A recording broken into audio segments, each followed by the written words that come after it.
Hello story seekers, welcome to the Ojaswi ink FM और आप सुन रहे हैं बंधन एक मर्यादा, रिटेन बाय शालिनी चौधरी। तो चलिए चलते हैं कहानी की ओर। दिल्ली के ओबेरॉय मैंसन की बालकनी में बंधन और निधि खड़ी हैं। बाहर की दुनिया चमक रही है, पर इन दोनों के मन में अपने करियर और आने वाले सफर की भारी टेंशन है। बंधन का ध्यान भटका जब कमरे में रखे उसके फोन की रिंगटोन बजी। वो दौड़कर अंदर आई। स्क्रीन पर चमक रहा था राज भाई। बंधन ने कॉल उठाया। हाँ भाई बोलिए, राज का जवाब आया।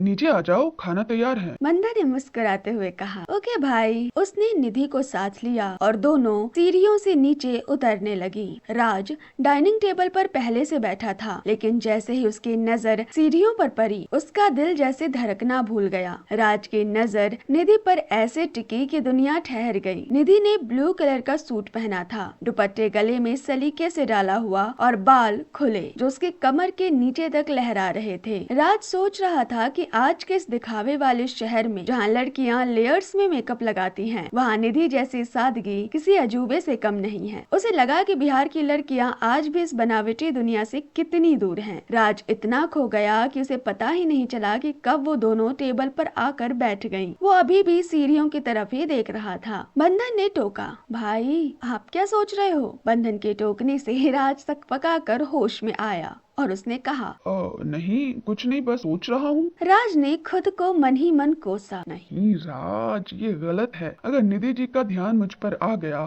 तो क्या सोचेंगी? मुझे उन्हें ऐसे देखने का कोई हक नहीं है। उधर निधि धीरे धीरे खाना खा रही थी। उसके दिमाग में चल रहा था कि इस आलीशान घर में रेंट दिए बिना रहना उसे बोझ लग रहा था। वो बंधन को देखती है और फिर राज को। वो मन में बोली, अरे बिना रेंट दिए यहाँ रहना कितना मुश्किल लग रहा है, अजीब लग रहा है। लेकिन वो ये सारी बातें अपने मन में ही सोच पाती है, वो कह कुछ नहीं पाती। तभी बंधन ने बड़ी लापरवाही से पानी का गिलास रखा और वो बोल पड़ी, वाह क्या बात है निधि, तेरा और भाई का ड्रेस तो एक ही कलर का है, मैचिंग मैचिंग। निधि की नजर राज पर गई। राज ने ब्लू टी शर्ट पहनी जिसमें उसके मस्कुलर और फिट बॉडी साफ झलक रही थी। वैसे इन्होंने अपनी बॉडी पर वर्क तो बहुत किया है, मुझसे तो ये फिट होना कभी ना हो पाएगा। हे वाह। वही इन सबसे दूर चौधरी निवास का सूनापन। अब चलिए सीधे मधुबनी के उस डाइनिंग टेबल पर जहाँ नारायण चौधरी जी बैठे हैं। पूरा परिवार खाना खा रहा है, पर नारायण जी का मन नहीं लग रहा। उन्होंने अपनी पत्नी सुधीरा जी को देखा और उदासी से कहा, ना सुधीरा जी, आहा खाना नहीं बना पेलो जहन बंधन बना बैठल है। उनकी बात पर सुधीरा जी मुस्कुराई। जानती थी कि पति को अपनी बेटी की याद सता रही है। बेटी की याद आ रही है तो फोन कर लीजिए ना, उन्होंने कहा। नारायण जी ने फोन मिलाया पर बंधन का कॉल नहीं लगा। केशव भी चुपचाप बैठा अपनी बहन को मिस कर रहा था। घर की रौनक जैसे बंधन के साथ ही चली गई थी। वहीं दूसरी तरफ मनाली फार्म हाउस। मनाली के फार्म हाउस के गार्डन में करण बैठा था। वो बार बार आगे की बात सोचकर परेशान हो रहा था। उसे डर था कि अगर निया ने राज के साथ अपना बर्ताव नहीं बदला तो राज उसे छोड़ देगा और राज जैसा हीरा लड़का उसकी बहन के लिए दोबारा नहीं मिलेगा। वहीं दूसरी ओर आशियाना होटल के रूम नंबर 152 में अलग ही दुनिया। तृष्णा लाल सूट, सिंदूर और मंगलसूत्र पहने बालकनी से बाहर का नजारा देख रही थी। तब तियांश ने पीछे से उसे अपनी बाहों में भर लिया। तियांश ने पूछा, यहाँ क्या कर रही हो? तृष्णा मुस्कुराकर पलटी और उसके सीने से लगते हुए बोली, सोच रही हूँ कि कैसे मेरी जिंदगी बदल दी आपने, मेरी लाइफ को कितना प्यारा बना दिया। तियांश ने उसे और भी मजबूती से अपनी पकड़ में ले लिया। तियांश के इस वार्म हग ने तृष्णा के सब्र का बांध तोड़ दिया। उसकी आंखों से आंसू छलक पड़े और सीधे तियांश के सीने पर जा गिरे। तियांश ने शर्ट पहनी थी जिसके ऊपर के बटन खुले थे, इसलिए वो उन गर्म आंसुओं की नमी को सीधे महसूस कर पा रहा था। तियांश घबरा गया। उसने तुरंत तृष्णा के चेहरे को अपनी हथेलियों में भरा और फिक्र से पूछा, त्रिशु क्या बात है, क्यों रो रही हो? तृष्णा ने सुबकते हुए अपने आंसू पोंछे और बड़ी मासूमियत से बोली, वो खुद की किस्मत पर भरोसा नहीं हो रहा है। कभी नहीं सोचा था कि मेरी लाइफ में भी कुछ अच्छा होगा। तियांश को उसकी ये बात थोड़ी नागवार गुजरी। उसने हल्की नाराजगी जताते हुए कहा, तुम ऐसा क्यों सोचती हो? क्यों तुम्हें ऐसा लगता है कि मैंने कोई एहसान किया है? नहीं जान, मैं तुम्हारे साथ पहले भी था, अब भी हूँ और हमेशा रहूंगा, क्योंकि मैं रहना चाहता हूँ। तृष्णा मुस्कुरा तो दी, पर आंसू थे कि रुकने का नाम ही नहीं ले रहे थे। अब तियांश को और भी बुरा लग रहा था। उसने बिना देर किए तृष्णा को अपनी गोद में उठाया और कमरे के अंदर आया। बेड पर बैठकर उसे आराम से अपनी गोद में बैठा लिया।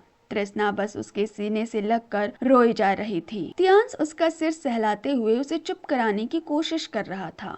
चुप हो जाओ जान, तुम्हारे आंसू मुझे हर्ट कर रहे हैं। लगभग 1 घंटे तक रोने के बाद आखिरकार तृष्णा शांत हुई, लेकिन सिसकियां अब भी जारी थी। रोते रोते उसकी पलकें भारी हो गई और धीरे धीरे उसकी आंखें बंद हो गईं। तियांश वहीं बैठा रहा। उसका हाथ तृष्णा के सिर पर था और नजरें छत की सीलिंग पर टिकी थी। वो किसी गहरी सोच में डूबा था। जब उसे अपने सीने पर तृष्णा की गर्म सांसें महसूस हुई तो उसने नीचे देखा। वो सो चुकी। उसने बड़ी कोमलता से उसे गोद से उतारकर बेड पर सुलाया और कंबल ओढ़ा दिया। तृष्णा का चेहरा रोने की वजह से बिल्कुल लाल पड़ गया था और आंखें सूज गई थी। तियांश ने उसके चेहरे से आंसुओं के निशान साफ किए और सिर सहलाते हुए गुस्से में बुदबुदाया, इन लोगों को मैं नहीं छोड़ूंगा जान। जिसकी वजह से तुम्हारी ये हालत हुई है, उन्हें मैं बिल्कुल भी नहीं छोड़ूंगा। तब अचानक तियांश के दिमाग में कुछ आया और वो हड़बड़ा कर बैठ गया। उसे याद आया कि उसके भाई ने कहा था कि वो दोस्तों के साथ आए हैं और वो दोस्त ही तो निया के भाई हैं। तियांश को डर लगा, अगर ये बात निया को पता चल गई कि मैंने शादी कर ली है तो मेरा सारा प्लान चौपट हो जाएगा। उसने तुरंत अपने मन में ये बात सोची और अपना फोन निकाला और अज्ञे को फोन लगाया। 2 रिंग में ही अज्ञे ने फोन उठाया,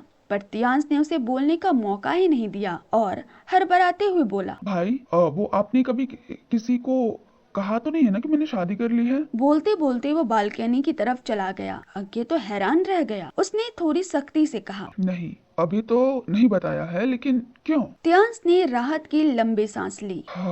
अज्ञे को शक हुआ। तियांश सब ठीक है ना? क्यों नहीं बतानी है किसी को ये बात? तियांश ने तुरंत दिमाग लड़ाया और जल्दी से बहाना बनाते हुए बोला, वो भाई, मैं बड़े भैया और भाभी को खुद वहाँ पहुंचकर बताना चाहता हूँ और बाहर वालों को इसलिए नहीं बताना चाहता क्योंकि त्रिशु अभी स्टडी कर रही है। कॉलेज में उसका मजाक बन सकता है। अज्ञे मुस्कुरा दिया। अच्छा, जब तेरी शादी का पता चला तो गुस्सा आया, लेकिन अभी जब अपनी बीवी के लिए तेरी केयर और जिम्मेदारी देख रहा हूँ तो मेरा गुस्सा जाता रहा। चल, नहीं बताऊंगा किसी को। और इसके बाद तियांश ने बातों बातों में ही चुटकी ली, वैसे अब आप भी शादी कर ही लो।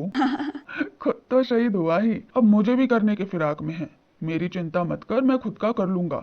नहीं है जरूरत किसी लड़की की। वहीं दूसरी तरफ भार्गव कॉर्पोरेट के कैबिन में राजेश जी करण के कैबिन में बैठे थे। उनके सामने 35 से 40 साल का एक वेल मेंटेन शख्स खड़ा था। ये था अमर, जो राजेश जी का असिस्टेंट था। अमर ने कुछ फाइल्स पलटी और राकेश जी के सामने रख दी। सर, ये इस महीने का बजट फाइल है। राजेश जी ने फाइल देखी और कड़क आवाज में बोले, अमर, पता करो इस महीने के हिसाब में इतनी गड़बड़ कैसे है। अमर ने जवाब दिया, सर, क्या फाइनेंस मैनेजर से मीटिंग फिक्स कर दूं? क्योंकि इधर कोई गड़बड़ नहीं हुई है। राजेश जी ने आदेश दिया। ठीक है, अगले 10 मिनट में मीटिंग फिक्स करो। और सुनो, करण के पीए पोस्ट के लिए जितने भी कैंडिडेट्स हैं उन्हें कल ही इंटरव्यू के लिए बुलाओ। तुम्हारी इस कंपनी फुल टाइम देने से दूसरे ब्रांच के एम्प्लॉय मनमानी करने लगेंगे। उनके आदेश पर अमर ने कहा, ओके सर। कहकर वो चला गया और राजेश जी फिर से उसे फाइल की गुत्थी सुलझाने लगे। तो क्या करण के समझाने पर निया का बर्ताव बदलेगा? क्या करेगा तियांश? जानने के लिए सुनते रहिए बंधन एक मर्यादा, मेरे यानी श्रुति चौधरी की आवाज में। मिलते हैं अगले भाग में, तब तक के लिए शुक्रिया।